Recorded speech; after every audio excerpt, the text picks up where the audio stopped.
बिस्मिल्लाहिर्रहमानिर्रहीम। आप सबको अस्सलाम वालेकुम। आज जिस फ्रेगरेंस के बारे में हम बात करेंगे ये एक नीश हाउस की फ्रेगरेंस है।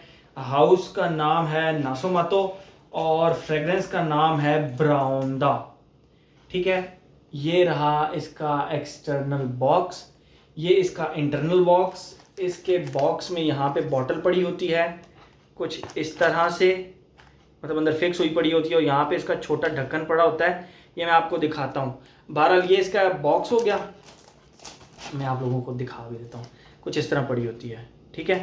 तो ये इसका बॉक्स हो गया एक्सटर्नल। अब आते हैं हम बॉटल की तरफ।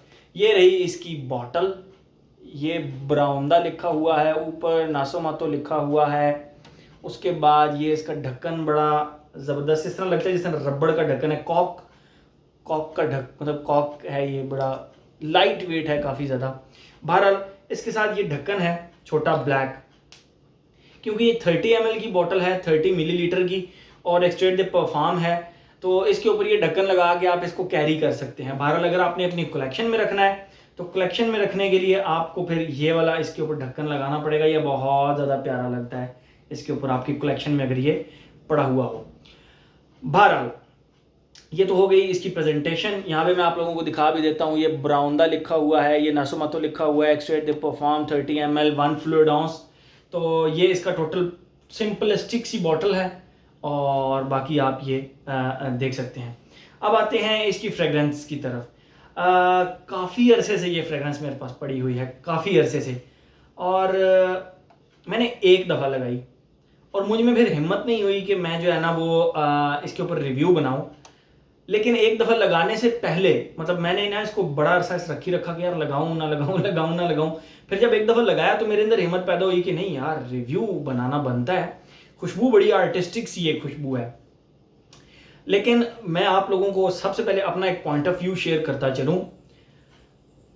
ऐसी खुशबू मेरे मेरे मेरे कागज़ों के मुताबिक, हर किसी का अपना अपना ओपिनियन है, हर किसी की अपनी अपनी राय है, हर किसी की अपनी अपनी पसंद और नापसंद है, बट अकॉर्डिंग टू मी ऐसी फ्रेगरेंसेस जिनके अंदर से शराब की स्मेल आती हो वो फ्रेगरेंस लगाना ठीक नहीं है। वो फ्रेगरेंस लगाना ठीक नहीं है। That is totally my opinion.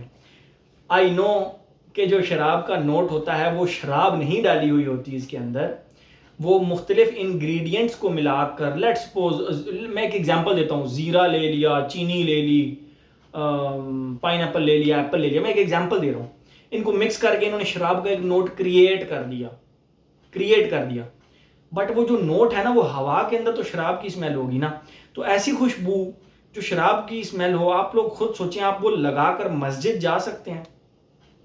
ठीक है, मेरी वीडियोस को इंडियंस भी देखते हैं, बांग्लादेश के लोग भी देखते हैं, पाकिस्तानी भी देखते हैं, मतलब सारे ये साउथ एशियन रीजन जो है ये सारा देखता है।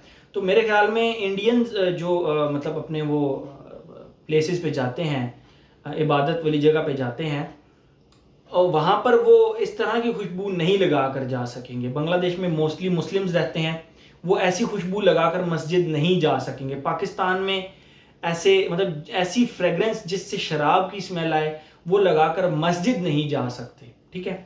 बट एक और बात बताता चलूँ कि इसके अंदर जो वो शराब की खुशबू है ना वो ज़्यादा देर चलती ही नहीं है, वो 1 घंटा चलती है। 1 घंटा उसके बाद ये टोटल खुशबू चेंज हो जाती है। तो उस फेज़ में फिर आप कहीं भी इसको लगाकर जा सकते हैं। मैं आप लोगों को इसकी खुशबू डिफाइन करूंगा, लेकिन ये चीज़ बताना बहुत ज़रूरी था कि मेरा पॉइंट ऑफ व्यू इस खुशबू के बारे में क्या था और एक दफ़ा लगाने के बाद क्या हो गया। थोड़ा सा प्लीज़ अगर आप लोग 1-2 मिनट मुझे मज़ीद दे दें। देखें, जो आप सुबह फजर की नमाज़ पढ़ते हैं वो सुबह लगभग 5-6 बजे के करीब पढ़ते हैं, डिपेंड ऑन सीज़न, गर्मियाँ सर्दियाँ। अच्छा, तो ज़ोहर की नमाज़ होती है वो आप लगभग 1 बजे के करीब पढ़ते हैं। तो ज़ोहर की नमाज से पहले कभी भी 9-10 बजे आप लगा लें तो वो जो शराब की खुशबू वाला फेज़ है ना वो गुजर चुका होगा। फिर आप इसको बासानी लगाकर मस्जिद भी जा सकते हैं, फिर वो खुशबू नहीं आ रही होगी शराब की। बहरहाल ये तो एक छोटा सा था कि मैं अगर इसको लगाऊंगा तो मैं ऐसे टाइम फ्रेम में लगाऊंगा कि उसके बाद मुझे फ़ौरन मस्जिद नहीं जाना, मुझे लगभग 1.5 घंटा 2 घंटे के बाद मस्जिद के अंदर जाना है, मैं तब इस फ्रेगरेंस को लगाऊंगा। ठीक है, ये चीज़ें क्लियर होना बहुत ज़रूरी थी क्योंकि मैं I was really confuse of making it's review, मैं इसका रिव्यू बनाने में बहुत ज़्यादा कंफ्यूज हो रहा था। बहरहाल मैंने फिर सोचा, मैंने कहा मैं बना देता हूँ। खुशबू बहुत कमाल की आर्टिस्टिक किस्म की खुशबू है। मैं जब आप लोगों को इसकी खुशबू डिफाइन करूँगा तो आप खुद वो इसको ना इस्तेमाल करने के लिए बेताब हो जाएंगे, मैं आपको बता रहा हूँ। अच्छा देखें, जैसे ही आप इसको लगाते हैं, ये एक्सट्रेट द परफ्यूम है, इसका एक स्प्रे अगर आपने मतलब वो क्या कहते हैं कि बहुत शदीद तेज़ खुशबू चाहिए ना, तो बस 3 स्प्रे कर लें, वरना 2 स्प्रे भी ज़्यादा है। एक स्प्रे, मेरे कागज़ों में इसका एक स्प्रे इनफ है।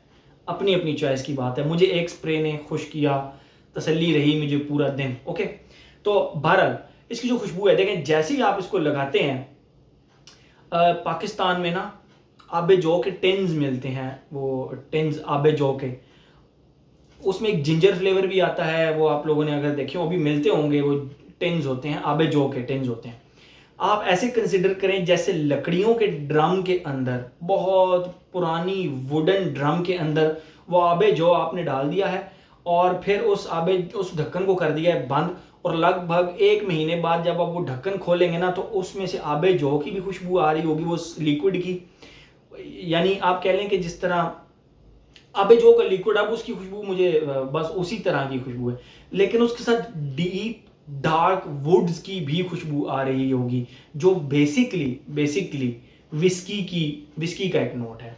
ठीक है, तो उस तरह का वो आबे जो प्लस वुडी, डार्क वुडी सी खुशबू, ये इसके स्टार्ट में आती है, जो कि 1 घंटा लगभग यही रहती है। ठीक है, तो इस फेज के अंदर तो भाई ये आप लगाकर अपनी अपनी इबादत गाहों में नहीं जा सकते।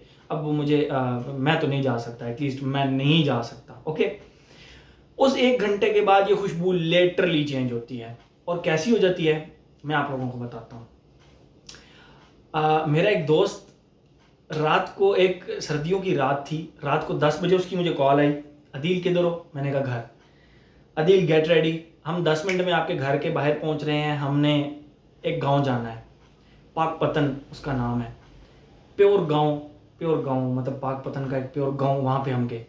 रात के 10 बजे मैं तैयार भी नहीं था, कुछ भी नहीं था, बस जल्दी से मुंह धोया और चल पड़े इसी तरह। 7 घंटे का सफ़र यहाँ से। बहरहाल हम वहाँ सुबह तकरीबन 4 बजे पहुँचे। ओके, वहाँ पर अब क्या होता है कि जब हम उतरते हैं, ठंडी सुबह है, शदीद ठंडी, और आप एक ऐसे रूम के बाहर खड़े हैं या ऐसे डेरे के बाहर खड़े हैं, मैं डेरा कह लेता हूँ। ठीक है, पाकिस्तान में डेरा सिस्टम बड़ा मशहूर होता है गांव के अंदर।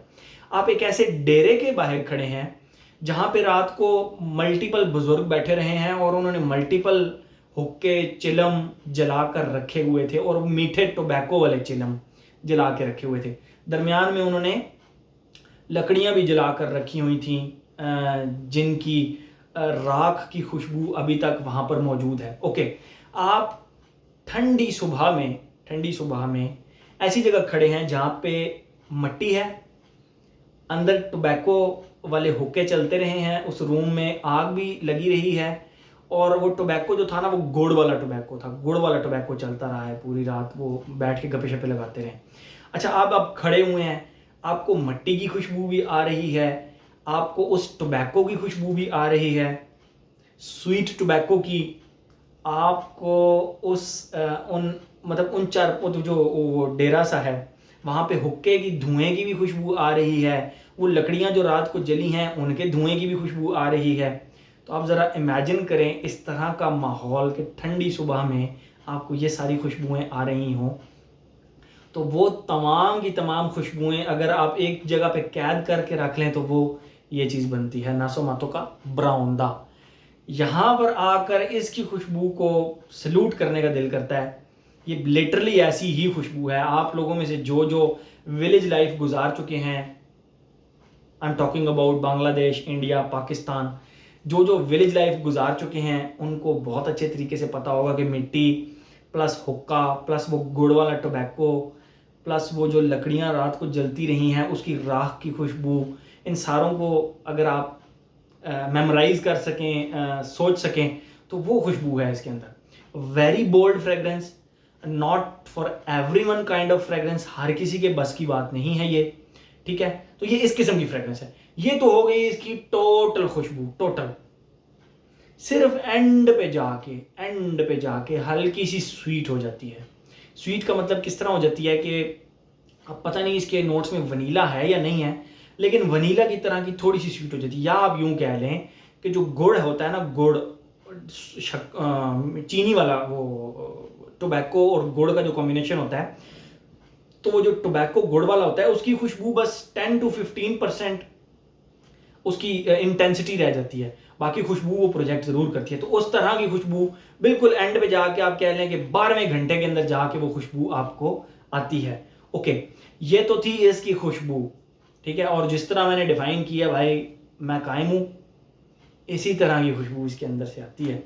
स्टार्ट में बस वो जो 1 घंटे वाली खुशबू है वो ज़रा थोड़ा सा एक डिफ़िकल्ट सा फेज़ है। उसके बाद literally this is very artistic fragrance, बहुत ही ज़बरदस्त आर्टिस्टिक किस्म की फ्रेगरेंस है। ओके, अब हम अपने पैटर्न की तरफ आते हैं। एज, काफ़ी ज़्यादा लंबा टाइम ले लिया मैंने इस फ्रेगरेंस पे आज। एज इसकी अगर मैं कहूँ तो 28+, 28 एंड अबव।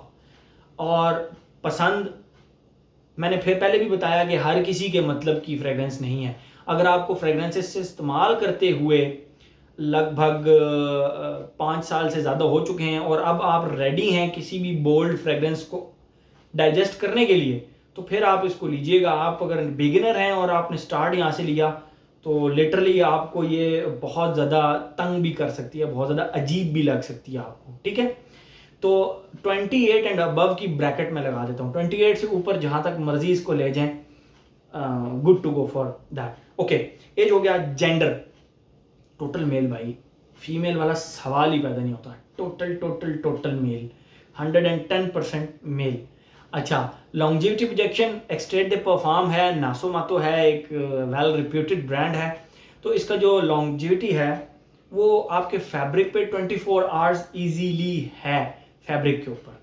और इसकी प्रोजेक्शन स्टार्ट में 1 से 1.5 घंटा इट प्रोजेक्ट्स लाइक 20 प्रोजेक्ट करती है, लेकिन उसके बाद 1 घंटे के बाद फौरन ये बस आपके इतने इतने करीब आ जाती है। फिर ये प्रोजेक्ट तो इतना करती है लेकिन करती रहती है, 4 से 5 घंटे ये प्रोजेक्ट करती रहती है। 6वें 7वें घंटे के अंदर भी कोई आपके करीब इतना आएगा या गुजरेगा आपके पास से, तो वो इसको ज़रूर फील करेगा। ये इस किस्म की फ्रेगरेंस है, ठीक है।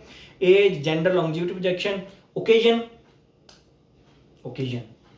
ओकेजन के लिए आप देख लें, मैंने आप लोगों को जिस तरह की खुशबू डिफाइन की, आप उस तरह की खुशबू कब लगा सकते हैं, किस ओकेजन पे लगा सकते हैं।